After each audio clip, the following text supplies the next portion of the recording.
fora, né? Porque eu sou marido de professora também, né? E eu vejo que muitas vezes o professor fica tão imerso naquela realidade ali da escola, aquela vivência, que ele acaba se esquecendo de si, se esquece dos seus objetivos, às vezes se esquece do que é importante para si, e ele foca tanto naquilo, né, ali na vida profissional, mas acaba deixando um pouco de lado, às vezes, aspectos da sua vida pessoal que são muito importantes também. Tá? Então eu quero falar nesse aspecto para vocês. E a inteligência emocional me ajudou muito porque, falando aqui um pouco da minha história, eu nasci em um lar um pouco conturbado, porque meu pai e minha mãe, né, para começo de conversa, eles nem chegaram a se casar, né? Eles tiveram um romance, vamos dizer assim. Tiveram um romance e eu vinha nascer ali. Então eu nasci num lar com um pai ausente. Meu pai, né, ele era muito chegado, né, às mulheres, muito mulherengo, e ele tinha muito problema com o alcoolismo também, né? Então, acabou que eu fui criado pela minha mãe e pelos meus avós, né? É um famoso menino criado com vó. Mas, graças a Deus, eu não fui mimado, porque me ensinou muitos valores que hoje eu carrego comigo. Só que o fato de eu não ter a presença do meu pai na minha casa, e não somente não ter a presença dele, mas ele era um sinônimo de medo e às vezes insegurança na minha vida. Por quê? Meu pai tinha uma moto, toda vez que eu ouvi o barulho dessa moto, né, chegando, meu coração já começava a bater forte, porque eu sabia que o problema estava chegando. Por quê? Porque ele era uma pessoa complicada, não é? Uma pessoa difícil e que mantinha um relacionamento estranho ali, né, com a minha mãe. E o que isso gerou na minha vida? Gerou insegurança extrema, né? Falta de confiança, timidez. Então eu era uma criança e um adolescente extremamente tímido. Então vocês têm vários perfis de alunos, né? Tem aqueles alunos mais falantes, mais extrovertidos, que chega e fala, faz e acontece, não é mesmo?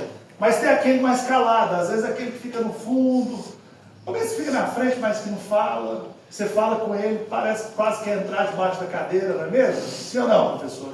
Não tem esse? Eu era esse aluno. Tinha medo de tudo, tinha vergonha de tudo.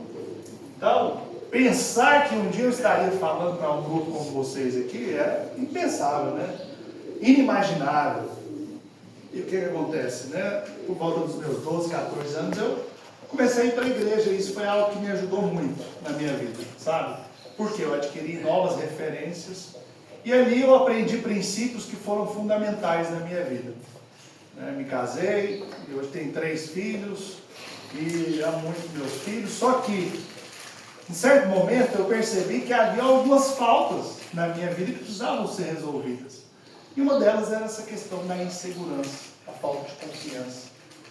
Então eu entrei numa jornada de profundo conhecimento e fui entender e procurar e estudar em conteúdo de desenvolvimento pessoal, que foi o que me ajudou muito. Porque a igreja, por mais boa que ela seja, às vezes ela fala de uma forma que não fica claro o que nós precisamos fazer de fato para que a nossa vida seja mudada em determinadas áreas. Então, falar de Deus é muito importante, eu falo sobre Deus também. Mas, às vezes é necessário nós entendermos quais são os passos que precisam ser dados para que a nossa vida seja mudada em certas áreas. E às vezes fica uma coisa muito vaga na nossa mente do que nós precisamos fazer de fato para que nós sejamos pessoas emocionalmente mais saudáveis. Então eu entendi isso e eu passei a trabalhar nessas áreas. E assim, a minha vida deu um salto muito grande. Eu melhorei muitos aspectos desses que eu mencionei para vocês e outros também, simplesmente por tomar essa decisão. E eu decidi compartilhar isso com outras pessoas, porque me ajudou tanto que eu penso, pode ajudar outras pessoas também, tá? Hoje nós vivemos um tempo, né, hoje, né, desafios, né, pós-pandemia, né? A pandemia acabou, parece que já tem tanto tempo, né? Só que ela deixou resquícios. Porque nós vivemos uma situação, né, sem precedentes na história da humanidade. E hoje, muitas vezes, o problema que isso deixou são os problemas emocionais e mentais. Então, quando nós falamos sobre inteligência emocional, nós estamos falando sobre saúde mental também. Porque é impossível você ter saúde mental sem ter emoções saudáveis, né? Então, existem dois tipos de inteligência, né? Principais, né? Inteligência racional e a inteligência emocional. A racional é o QI, né? A capacidade de raciocínio, de processamento das informações. É o que nos leva a ter uma visão de mundo e das informações corretas. Agora, o que né, que é a inteligência emocional, fala-nos dessa capacidade, né, de lidar com as próprias emoções para poder lidar com os desafios também. É o que te ajuda a superar desafios, dificuldades, problemas do seu dia a dia, né? É a inteligência emocional. Então é saber usar também as emoções a seu favor. Eu pergunto para vocês acreditam que exista emoção positiva e emoção negativa, professores? Falam comigo aí. Sim. Por exemplo, a raiva é emoção negativa? Sim. Sim. Será que é? Depende. Eu posso dizer para vocês o seguinte, que não existe necessariamente uma emoção negativa. As emoções, elas são somente um sinal de ação na sua vida. Então, a tristeza é negativa? Não necessariamente. Por quê? Às vezes a tristeza que você está sentindo, ela é só um sinal de uma ação que você precisa realizar na sua vida. A raiva é negativa? Talvez. Se for para matar alguém, é. Mas essa raiva, se ela for devidamente canalizada em direção ao propósito que você tem, para você amadurecer, avançar e crescer, ela já não é negativa. Vocês percebem? Então, quando você sente uma emoção, o certo não é pensar, estou triste, estou para baixo. E aí você, ao invés de canalizar aquela emoção de forma positiva e te levar a entender por que você está sentindo aquilo para crescer, muitas vezes o que nós fazemos? Dentro da tristeza, da raiva, às vezes nós canalizamos nas coisas negativas. Ou comemos demais, ou às vezes aqueles que fumam mais do que gostariam. Quem bebe, acaba bebendo um pouco mais, às vezes canaliza, é algo que vai te prejudicar muitas vezes. Às vezes desconta em pessoas que não têm nada a ver com a situação.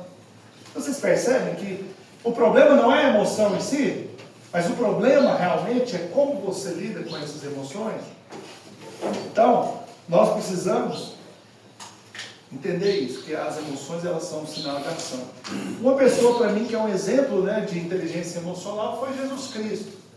Independente da sua religião, ele é alguém que demonstrou isso enquanto ele esteve aqui na Terra. Por quê?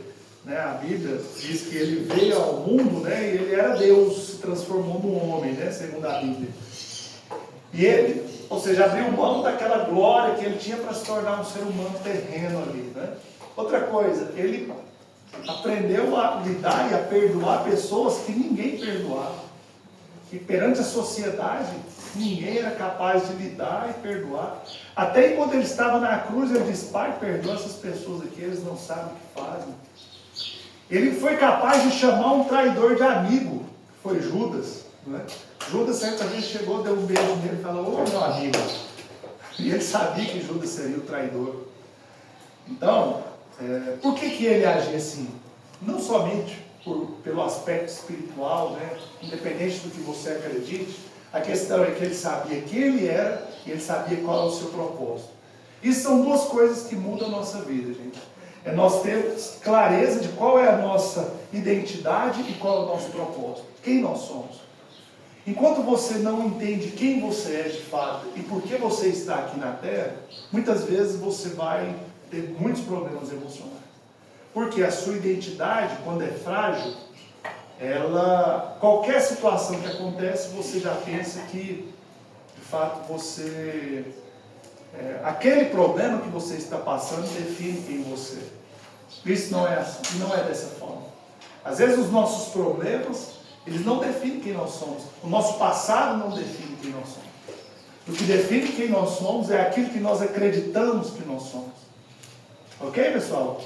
Estão entendendo, gente? Sim. Está sendo claro? Está fazendo Sim. sentido até aqui? Sim. Se tiverem alguma dúvida, vocês podem falar, tá?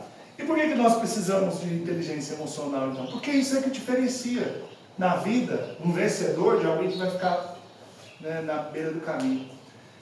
E voltando à questão das inteligências, né, nem sempre o aluno mais inteligente, né, racionalmente falando, é aquele que vai ser o chefe, né, ou aquele que vai estar à frente, né, de uma organização, de qualquer lugar.